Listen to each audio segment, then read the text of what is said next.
শান্তনুর পর এবার শুভেন্দুর সিএএ তাস। ফেব্রুয়ারির শেষেই সিএএ কার্যকর হবে। 29শে ফেব্রুয়ারির মধ্যেই দেখবেন সিএএ হবে। হুঁশিয়ারি বিরোধী দলনেতা শুভেন্দু অধিকারীর। ঠিক কি বলেছেন শুভেন্দু অধিকারী, সেদিকে নজর রাখবো। ফেব্রুয়ারি মাসে প্রথম দিকে নয়, একটু শেষের দিকে সিএএ ইমপ্লিমেন্টেশন হয়ে যাবে।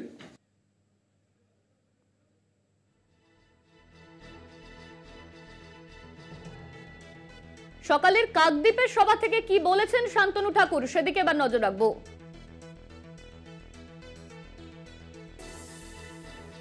আজকে রাম মন্দির উদ্ঘাটন হয়েছে। আগামী এক সপ্তাহের মধ্যে ভারতবর্ষে সিএ লাগু হবে, এই গ্যারান্টি আমরা আজকে এই মঞ্চ থেকে দিয়ে গেলাম। আগামী এক সপ্তাহের মধ্যে ভারতবর্ষ, পশ্চিমবঙ্গ সহ ভারতবর্ষের প্রত্যেকটা স্টেটে সিএ লাগু হবে এবং সেটা আপনারা দেখবেন। আজকে সেই গ্যারান্টি এই মঞ্চ থেকে দিয়ে যাচ্ছি। ঠাকুর কেন্দ্রের মন্ত্রী, কেন্দ্র সরকার মন্ত্রী, ভারতীয় জনতা পার্টির সাংসদ বাংলা থেকে। আবার শুনলাম তিনি বক্তব্যে তুলে বলছেন যে সিএ অবশ্যই হবে। তার আমাদের সঙ্গে রয়েছেন আমাদের প্রতিনিধি দেবাশিস সেনগুপ্ত। দেবাশিস দা, শান্তনুর পর এবার শুভেন্দুর সিএএ তাস, কি বলবেন? দেখো, একদমই তাই। শুভেন্দু অধিকারী তার স্পষ্ট ভাষায় সাংবাদিক সম্মেলন করতে, সেখানে তিনি জানিয়ে দিলেন যে সিএ কিন্তু লাগু হবেই।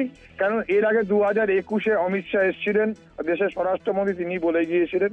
তার পরবর্তী 2022-এও এসেছিলেন, 2023-এও এসেছিলেন এবং সেখানে তিনি যখন বলেছিলেন সিএ লাগু হবে এবং তার পাশাপাশি তা আইনে পরিণত হয়েছে এবং সেই আইনটাকে প্রণয়ন করার জন্য কিন্তু ইতিমধ্যেই রুল তৈরি করা হয়েছে।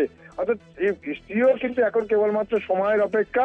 এবং সকালবেলায় শান্তনু ঠাকুর যা বলেছিলেন যে 7 দিনের মধ্যে হবে, লাগু হবে, সেটি প্রসঙ্গে না গিয়ে শুভেন্দু অধিকারী বললেন উনি কেন্দ্রীয় মন্ত্রী, হয়তো মন্ত্রিসভার বিষয়ে থাকতে পারেন, তবে এটা স্পষ্ট যে ফেব্রুয়ারি মাসের মধ্যেই কিন্তু সিএ লাগু হবে।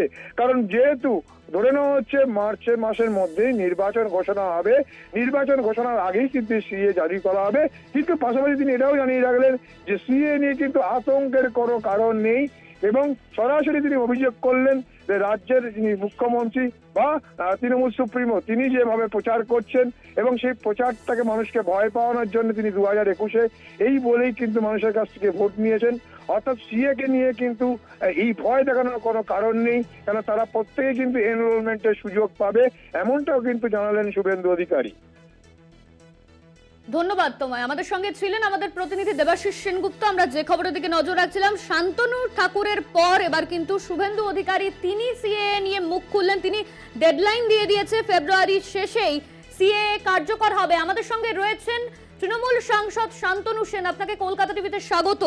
শান্তনু ঠাকুরের পর এবার শুভেন্দু অধিকারী তিনিও সিএএ নিয়ে ডেডলাইন দিয়ে দিলেন। ঠিক কি বলবেন এই বিষয়কে কেন্দ্র করে? ফেব্রুয়ারি করে পার্লামেন্টে বিল পাস করানোর পর রাষ্ট্রপতির অনুমোদন পেয়ে যাওয়ার পরেও আজ অব্দি তারা রুল ফ্রেম করতে পারেনি। 9 বার তারা টাইম এক্সটেন্ড করতে হয়েছে, এখনো রুল ফরমেশন হয়নি। সিএ নিয়ে অমিত শাহ আসামে একরকম কথা বলে, বাংলায় আর একরকম কথা বলে, দিল্লিতে আর একরকম কথা বলে, গুজরাটে নির্বাচনের সময় জেলা ভিত্তিক সিএ করার কথা বলে, রাজ্যের বিজেপি নেতারাও অনেক সময় ভিন্ন সুরে কথা বলে একে অপরের থেকে। আমাদের দলের স্ট্যান্ড অত্যন্ত পরিষ্কার, আমাদের নেত্রী পরিষ্কার বলে দিয়েছেন, যারা ভোটার কার্ড দেখিয়ে নির্বাচনের মধ্যে দিয়ে রাজ্য সরকার, কেন্দ্রীয় সরকার নির্বাচন করে তারা সবাই নাগরিক, তাদেরকে নতুন করে নাগরিকত্ব প্রমাণ করার কোনো প্রয়োজন নেই। আমরা এর বিরোধিতা করেছি, আজও করছি, আগামী দিনেও করব। ধন্যবাদ আপনাকে। আমাদের সঙ্গে ছিলেন তৃণমূল সাংসদ শান্তনু সেন। আমরা যে খবরের দিকে নজর রাখছিলাম, শান্তনু ঠাকুরের পর এবার শুভেন্দু অধিকারী সেও কিন্তু ডেডলাইন দিয়ে দিল, ফেব্রুয়ারির শেষেই সিএএ কার্যকর হবে, এমনই মন্তব্য করেছে শুভেন্দু অধিকারী। 29শে ফেব্রুয়ারির মধ্যেই দেখবেন সিএএ হবে, হুঁশিয়ারি বিরোধী দলনেতার। 29শে ফেব্রুয়ারির মধ্যেই সিএএ কার্যকর হবে, এমনই মন্তব্য করেছেন শুভেন্দু অধিকারী, হুঁশিয়ারি বিরোধী দলনেতার। শান্তনু ঠাকুরের পর এবার শুভেন্দুর সিএএ তাস।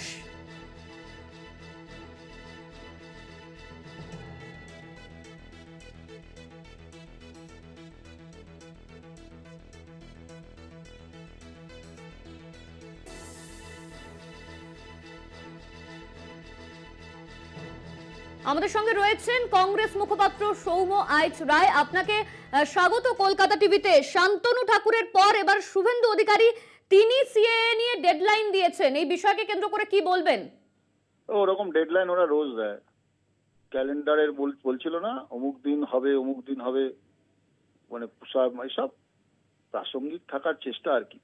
তো এইসব ডেট তারিখ তারিখ তারিখ তো এটা অনেকবার করেছেন শুভেন্দু বাবুরা, এসব আমরা জানি। এইসব মানুষকে গুফাপ করানোর একটা পরিস্থিতি আর কি।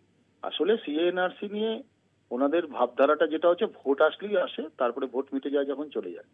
2021-এর পরে হই হই করেছিল, তারপর সব চলে গেছে, এখন আবার ভোট এসে গেছে তাই পণ্য বানাচ্ছে মানুষকে, এই আসছে এই আসছে এই আসছে। আরে করে আপনি যদি করতে চান তো করুন না, এত বলার কি আছে?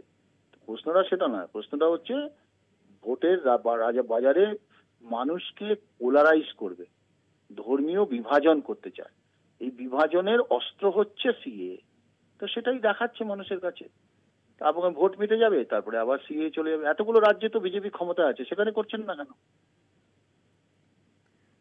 ধন্যবাদ আপনাকে। আমাদের সঙ্গে ছিলেন কংগ্রেস নেতা সৌম্য আইচ রায়। আমরা কথা বললাম। এদিকে আমরা যে খবরের দিকে নজর রাখছিলাম, শান্তনু ঠাকুরের পর এবার শুভেন্দু অধিকারীর সিএএ ত্রাস।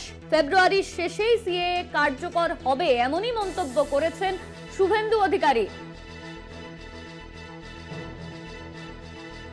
29শে ফেব্রুয়ারির মধ্যেই দেখবেন সিএএ হবে, এমনই হুঁশিয়ারি বিরোধী দলনেতা শুভেন্দু অধিকারীর।